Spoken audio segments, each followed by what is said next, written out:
अरे तू मन कौन अतका रात के में का करत? हमन 56 किलोमीटर दूरिया लाहन काका। एक हर माता है कौहा बड़ फूट गई हैगा, हमन गाड़ी सुधा गिर गए हैं। मैं कैसे मदद कर दूं? आजकल चोरी हर बहुत रही थे। तो चोर रहते तो दरवाजा थोड़े खटखटाते का। चोर मन सीधा रात निकाल के डांका डालते का, दरवाजा नहीं खटखटावे। तहू बने कहा था आजे भर अपन घर में शरण दे दे का, होत बिहनिया चल देबोगा। खर मुड़ी मती पीरा है ना रे। ले मैं तू हर पिए पर पानी लावा था, फिर सोच के बताऊं। ठीक हाँ। ये बिहागे का निपोर हरे, एक कौन हत कहाँ के कुछ नहीं पूछी और चोर ला अपन घर में शरण दे दी।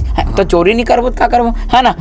ले आज भरी जवर भाई होते दूर हलान कहा था। और वो गाड़ी कैसे करबो? बिहागे है का भी फिर बेचारा घर में वो गाड़ी कहाँ रखत रही वो, तो हमला भर सोए बस एक बार दसना दे देगा। ले आवा। हाँ कैसे करबो यार, मत जागे जागे सोवत ऐसे लगत है। अरे चुप तो बेहतर तो मैं गड़ी खिला था देख बे कैसे बढ़िया आदमी है यार। जाना थे आजकल के मनखे मन चोरहा ढोरहा रहते की के, तब वो अपन घर में अनपरक पनपरा हमरा सोए बसे बर जगह दे दी। अब सुबह उठ के देखी पूरा सोन चांदी उखर गायब, रोही पेल पेल पेल पेल का करी। चल नहीं पूरा हमला क्या करना है।